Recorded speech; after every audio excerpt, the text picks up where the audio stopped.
Rookie tight end Tyler Warren is the most talented tight end on the Indianapolis Colts roster. He should be tight end one. I'm going to tell you why I feel that way and more coming up next.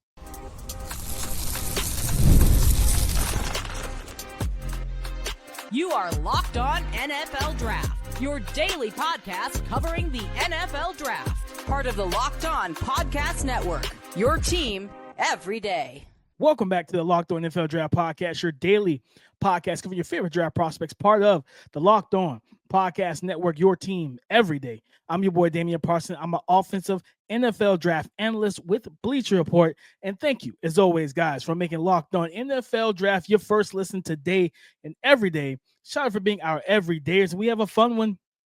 We're getting into these tight ends, man. Rookie mini camp has been going on. We're getting ready for the veteran camps and mandatory camps and all that good stuff as we press forward to the 2025 NFL and college football season. And Tyler Warren, we're going to talk about his path to being tight end one, because he should be tight end one when week one of the 2025 NFL season gets here.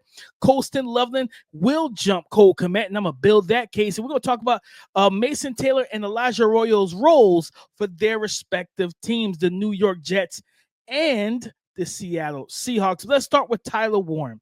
Tyler Warren, his path to tight end one, to me, should be simple. Just place him there. He is your tight end one. When you look at the soon-to-be 23-year-old tight end out of Penn State, 6'5.5", 256 pounds at the combine, 31 3/4 on the arm, this is a guy that is physical. He's strong. He's good after the catch. Great catch radius in terms of playing the ball at its highest point, playing the ball with physicality at its highest point, right at the catch point. He brings all of that, but his ability as a short to intermediate route runner, I think that's where it's going to matter most in this offense. I think the short stuff, the shallow crossers, the over routes, the even the mid to shallow over routes, not even the deep 12, 15, but I'm talking 7, maybe the 10, right? Where he can work across the middle of the field. Anthony Richardson, Daniel Jones, they're supposedly in a quarterback battle. I still believe in A-Rich that he will be the guy. We've seen enough Daniel Jones to know. Daniel Jones, we've seen enough of him. No, that's the only thing I'm going to say. Like, we've seen enough of him to know that he's not the answer unless you want to secure the first overall pick next year. So, like, for me, when I look at Anthony Richardson, this offense, like, I believe – I'm going to pull up the numbers here because I want to make sure before I say this. I am almost certain that he was one of the league leaders in ADOT, average depth of target, in 2024. And that's a problem, guys. That is a flat out problem. When you're 3rd and 5, your answer to that should not be, you know what? Let's chuck it 40. That should not be the play design. That should not be the case. And that's something that has, when you watch the film of this team, that's what they were doing. Like, they were really throwing the ball down the field at such a high, like, a percentage. Yes, Anthony Richardson was the number one quarterback in deep throwing percentages per NFL Pro. Go to pro.nfl.com to subscribe and sign up. 20% of his passes were deep downfield, and they classified it as 20-plus air yards down the field. Next up was Jordan Love at 14.4, and then Josh Allen at 13.7. But even then, it's not an Anthony Richardson problem. It's a Colts problem. Joe Flacco started 6 games, played in 7, and he was 4th in the league with 13.3, right with Derek Carr. So again, being able to push the ball down the field is great, but they didn't give the Colts coaching staff did not dial up enough one-on-ones in terms of like just quick hitting options, right? Adonai Mitchell is not a big body, like physical receiver. He's a finesse guy. He's a route runner with good testing speed. You know what? He honestly did most of his better work coming out of Texas in the slot anyway. So with his route running ability, his finesse play style, I'd rather him be a quick option for the quarterback. And that's what Tyler Warren can be. Him and Josh Downs. Josh Downs has been hampered with injuries since he came into the league. So now you put Tyler Warren into this offense and you say to yourself, what are we getting with him? We're getting a guy that can be a dominant force with the football in his hands. He is powerful. He is physical. He will run you over. He will stiff arm you. He'll fight through arm tackles. He will fight for every last yard. With things like that, making him that quick that quick option, that easy button for your quarterback, who I believe will be Anthony Richardson. To be completely honest, if this coaching staff and GM want to make it past this year, they need it to be Anthony Richardson, so you can try and get him to playing winning football and get him settled so that you can potentially try and make a playoff run or make the playoffs and give yourself another year with said quarterback. As Anthony Richardson's gone and you draft a new one, it won't be you drafting a new one. It won't be Shane Steichen coaching a new one. It will be everybody gone. So Tyler Warren, I think, was, and I have on good authority pre-draft that I was told pre-draft that he was their preferred tight end. It wasn't Colston Loveland. He was their tight end too. It was a close enough race between the two, but they appreciated the physicality after the catch that Tyler Warren brought. Remember, this is like they're RAS type of team. They want you like to have a certain like amount of weight on you and different things like that. And Colston Loveland didn't pass that weight threshold for them either, right? So yeah, they were going to go with the guy that's, you know, with Tyler Warren. Yeah, you still got to do some manufacturer stuff because he's not an ideal route runner. He's not a great route runner. I know I've seen some people compare him to Gronk. I saw Gronk singing his praises. He's not Rob Gronkowski. We will never see another Rob Gronkowski. I don't believe we will ever see another 6'7", 260, 65-pound tight end that can just blaze by you up the seam, run you over, stiff arm you, jump over you, you know what I mean, at the goal line or in the red zone. Yeah, no, he's my tight end one of all time. No disrespect to Travis Kelce. Love Travis Kelce. But back to Tyler Warren, I don't think he's Rob Gronkowski. I do believe that he plays with that requisite physicality and power, you know, after with the ball in his hands. And he's a functional blocker as well, right? Like he plays with good strength, but you got to work on some of the technical stuff with him. I would like to see him. Remember, for those that don't know, I should have mentioned this earlier, but for those that don't know, he is only truly played tight end, if I remember correctly, for 4 years. So there is upside there. I believe he was a high school quarterback and everything. That's why they would do some of the Wildcat stuff with him as well at Penn State. But I need people to understand too, the stuff we saw at Penn State, I'm gonna be honest, guys, that doesn't really translate as much. Like all the places they put them and the ways they got him the ball, most NFL coordinators and play callers are not telling their star or their best receivers to just run clear outs and let's get him essentially a move tight end screen with the receivers. You're going, trips and you motion him to that side and you throw the ball and now you got 3 receivers flying off the ball into blocking, like to just get him in space. Shane Steichen, that was something that the call was told the Colts really appreciated, was his ability to handle some of the manufacturer stuff. And that's a team that Shane Steichen's kind of wanted to do some stuff with, like manufacturer stuff. He hasn't had the talent to do it at the tight end position. Tyler Warren 100%, 150% gives him that type of talent. So we could see that, but I think his path to tight end 1 is very simple. Just start him. He's your best tight end. He's your most talented tight end. And I get it. He hasn't played a single down in the NFL. This is a guy you need to go ahead and build a short passing a game around in cohesion with Josh Downs. So I want Anthony Richardson to come down off that 20% of deep percentage throws, right?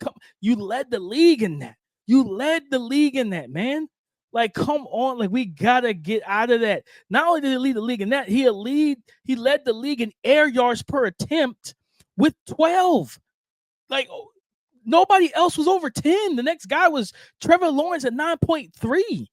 So, yes, Tyler Warren should be tight end 1 because the impact and effect it will have and can have on your third year, soon to be second full year starting, hopefully, quarterback Anthony Richardson. So, yes, let's bring that A dot down. Let's bring that deep passing percentage down, those air yards per target down. Let's bring all of that down. So now Anthony Richardson can get the ball out at 5. He can get the ball out at 3 and allow Tyler Warren and Josh Downs to, in my opinion, the offense needs to run. They need to run the offense through those 2. Everybody else, you get in where you fit in. Let's make this passing attack more underneath, death by 1,000 cuts and then we can hit you over the head with the hammer, with the ball, right? We can hit you over the head with the bomb. But coming up next, guys, we're going to talk about Colston Loveland, the actual tight end one of the class who was drafted first. We're going to talk about him and why I believe he will jump Cole Kmet for the tight end one spot. That and more coming up next. There's nothing like the NBA playoffs, the intensity, the buzzer beaters, the fans losing their minds. It's the kind of atmosphere you must experience live. And this year's matchups are already delivering. If you want in, Game Time makes it fast and easy to get seats, even for the biggest playoff games. Prices on the app actually drop the closer to tip-off it gets. And with killer last-minute deals, panoramic seat views, and no surprise fees, Game Time is a total game changer. And I'm telling you now, I love the fact that I can see my exact view before I buy, no surprises. The NFL schedule release also just dropped, and you better believe I'm already looking at my fall calendar and picking which games to hit. You'll find great seats as low as $100 thanks to exclusive discounts. Take the guesswork out of buying tickets with Game Time. Download the Game Time app, create an account, and use the code LOCKEDONNFL for $20 off your first purchase. Terms apply. Again, create an account, use the redeem code LOCKEDONNFL for $20 off. Download Game Time, the Game Time app today. Last minute tickets, lowest prices guaranteed. The tight end one for the 2025 NFL draft, which means the first tight end off the board, was to the Chicago Bears for the 10th pick in the draft, and that was Colston Loveland out of Michigan. And this was a guy that came in taller than Tyler Warren. He was 6'6". He weighed less at 248. He had longer arms at 30, almost a whole inch longer of the arms, 32 3/4, and he had bigger hands and a bigger wingspan. This is the most, in my opinion, the best pure pass catching tight end in the class. Athleticism, route running, separation creation. He creates space.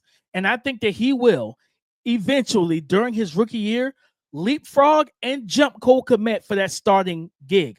I would not be surprised if we see more 12 personnel once Colston Loveland is also coming off of a shoulder injury. He played the entire 2024 season, or at least 80% of it, in college football for Michigan. He played it with a messed up shoulder. So he ended up getting surgery after the season. So he was kind of ruled out for all the pre-draft workouts, right? But nonetheless, this is a guy that's going to give you the best bang for your buck. And when you look at what he's going to be able to do, Ben Johnson coming in, Ben Johnson was a guy that schemed open and used the gravitational pull from his weapons in Detroit, that rookie year of Sam Laporta, to get Sam Laporta the football. And to me, as prospects, I've said it before, I'm going to say it again. When you look at Sam Laporta coming out of Iowa and Colston Loveland coming out of Michigan, as prospects, Colston Loveland was a tier or two above. Route running, athleticism, ball skills, all of that. Like, I love Sam Laporta, right? So I think that, for Cole Kmet, been in the league for years, never really became the guy.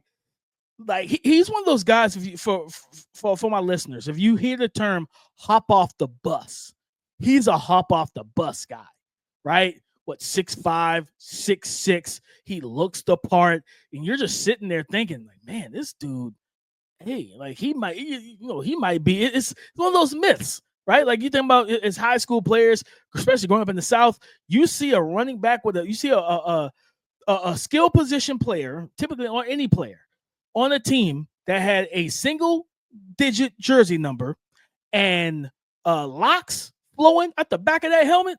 Oh yeah, he's a hop off the bus guy. You're like, oh man, like, this dude look like he could put in some work and he's gonna do some damage. He's gonna hurt us today. If it's a running back, he's going for $2 bills. If it's a receiver, oh yeah, he catching 300 yards. Like, if it's a defensive end, he's getting 10 sacks today. Like, it's the guys that look the part. Cole Kmet is 6'6", 260 pounds. He's been in the league for years. He was drafted in 2020. So he's been in the league long enough to have earned, like, to have really put his stamp, I would say, to have put his stamp on the league, right? 5 years? He's going on his 6th year. The most receiving yards he's had in the season was back in 2023. I think that was the Justin Fields year, stuff like that. 719 catches on 90 targets. He's seen 90 targets 2 times in his career. And he's never had 10 or more receiving touchdowns.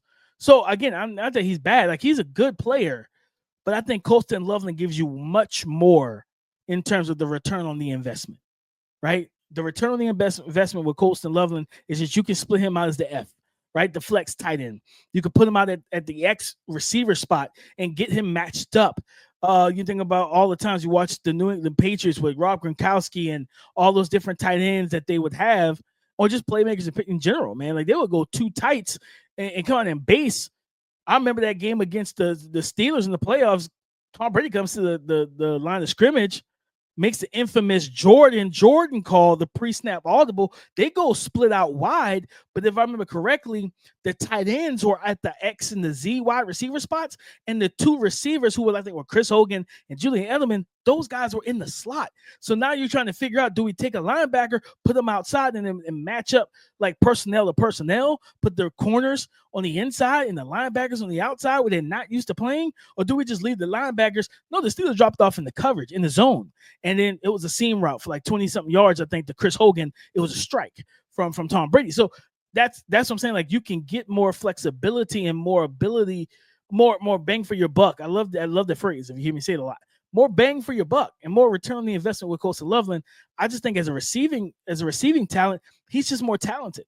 A guy that's going to be able to create the space, a guy that can give you yards after catch, a guy that has the frame. He's also 6'6", a guy can make those tough contested combat catches at the catch point in the air, right? Be an aerial assassin. Shout out to my guy Will Ospreay with AEW, All Elite Wrestling. But nonetheless, man, I look at Colston Loveland and I believe that he can do all of those things because he's done it with bad quarterback play. Now he gets us. This is going to be the best quarterback he's ever played with. No shot to JJ McCarthy.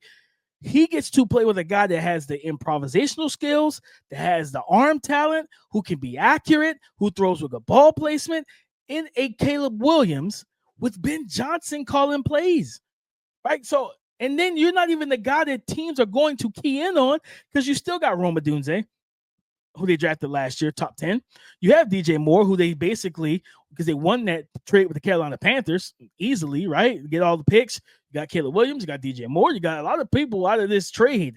So, and then they also drafted Luther Burden the second round of this draft after adding Colston Loveland. So my prediction and what I truly believe, Colston Loveland is going to leapfrog Cole Kmet. I think Cole Kmet is going to be the blocker.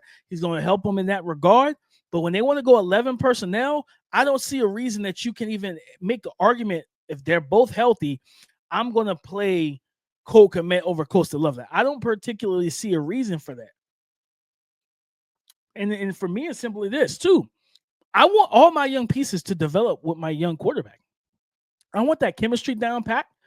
You know what I mean? And again, coming off the shoulder injury, I don't think he's going to leapfrog Cole Kmet right away. But dare I say week 9, 10, 11, somewhere in there, don't be surprised if he's getting the bulk of the snap share at tight end, and then he's going to out-target him as well because it makes sense. When you say defenses, they talk about being like not being able to sleep the night before games. Colston Loveland gives you that because you're like, man, Ben Johnson and him moving Colston Loveland around. He's playing the X, he's playing the Z, he's playing the F. Like they come out and then two tights, and now he's out in the F, and he becomes a big power slot, and I get him matched up on my outside backer. Like, who wants that? Or if you try to hide it and hide that backer, you walk a safety down, and now you're playing a single high with DJ Moore, who can win over the top and has ball skills, and Roma Dunze, who can win over the top of the defense with his stride and his speed, but also has ball skills with the back shoulder fades, right? Like, again, like I'm saying, guys, I believe it. I'm stamping it. Dame seal of approval. Colston Loveland will jump Cole Kmet for the tight end 1 role later in the 2025 NFL season. We're going to close this thing out with Mason Taylor and Elijah Arroyo. We're going to talk about their roles and their respective teams. This and more coming up next.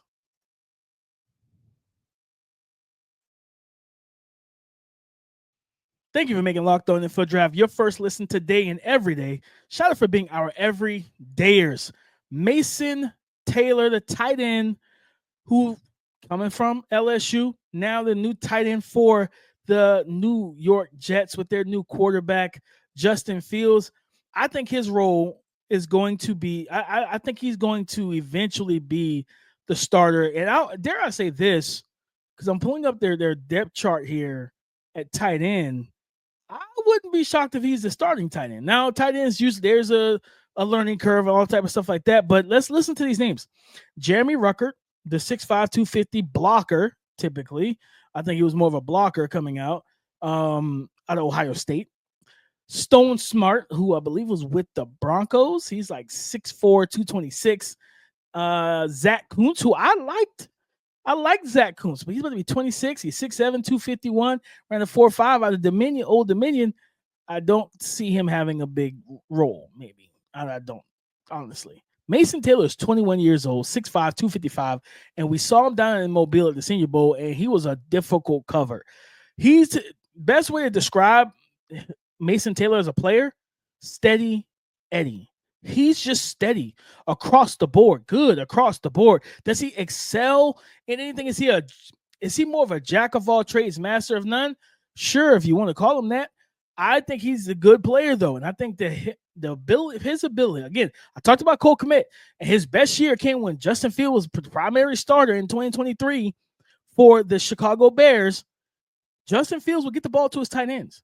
He did a little bit, when he could in Pittsburgh last year to, Darnell Washington and Pat Freiermuth and everything. I think that if you start Mason Taylor with Justin Fields and Garrett Wilson and maybe Alan Lazard, who knows who's playing the other receiver spot.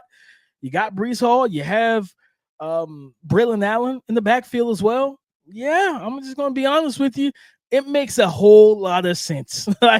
It makes a whole lot of sense because the athleticism, the route running, the ability to find and kind of settle into the creases and crevices of a defensive coverage, right? Those soft spots, those voids, those spots in the zone where you're just like, you thought, hey, no zone. You're not going to cover every blade of grass in zone. That's why quarterbacks and receivers and receiving options need to be on the same page.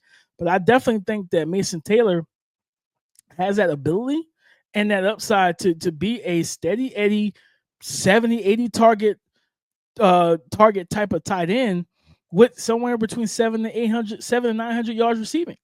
And he's good in the red. He's pretty decent in the red zone too. He was not targeted a lot. Targeted enough, rather. Let me rephrase that. He wasn't targeted enough at LSU. And because it wasn't targeted enough, say, okay, I feel like he could have went a little bit higher if they really made sure he got the football and explored. They didn't allow him to win one-on-one enough. That's why the Senior Bowl and the Shrine Bowl are so important, because you get to essentially extrapolate that player from their situation to where now you get to see them in a more like, hey, if we use you according to your skill set, what does that look like? Tell us. Matter of fact, don't tell us. Show us at practice. That's what those all-star games allow guys to do. Hey, you'd be surprised how many players don't like or are not happy with their role and how they're used on their college teams. So that being said, you get guys to these all-star events and they're able to shine because they're like, okay, this is my moment. This is the interview process, and this is the first one. Let me go knock it out the park. That's what Mason Taylor did. But who else knocked it out the park? Man, it was Elijah Arroyo. Elijah Arroyo now being the tight end 2, I believe, for the Seattle Seahawks. Talking about a guy that just you couldn't cover. Right? You couldn't cover Elijah Arroyo down in Mobile. He cooked everyone. He was like Oprah giving out burgers off the grill. You get a burger. You get a burger. I'm cooking you. Doesn't matter, right? You ever play King of the Court in basketball? Yeah, he's that guy. The guy you can't get off the court and you're getting frustrated. It's like, does anybody have an answer for this fella? No one does. That's how it was at the Senior Bowl for Elijah Arroyo. And when you look at Arroyo and what he's going to be able to bring to that Seattle Seahawks offense, granted, they already have what's his name? Noah Fant. So you have Noah Fant, and you're like, okay, that's good, right? And I think that me and Kevin said this multiple times. Noah Fant, 6'4", 250. That was the comp for Elijah Arroyo, 6'4", 245, right? And I think with Arroyo, and he kind of talked about it at rookie minicamp. And I have the quote here. Shout out to Brady Henderson from ESPN with the quote, and talking about Elijah Arroyo, tight end Elijah Arroyo, talked about the fact that he wasn't able to do anything, or how his pre-draft process was slowed behind and behind because of that knee injury he was suffering, right?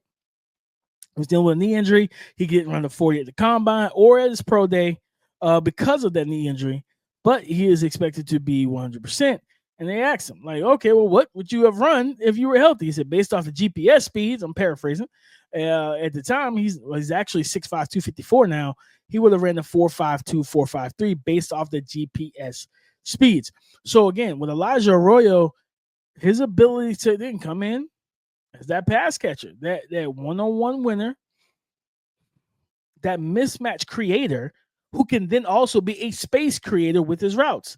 And double moves, like herky-jerky movements, stop starts, he can do all of that, guys. So I just look at Elijah Arroyo, and I think his role is going to be that tight end too. They come out in 12. You can motion them out, you know what I mean, from the H-back position, because you got to work on this run game and everything with them. And I think once you do that, you're going to feel like, okay, you're functional.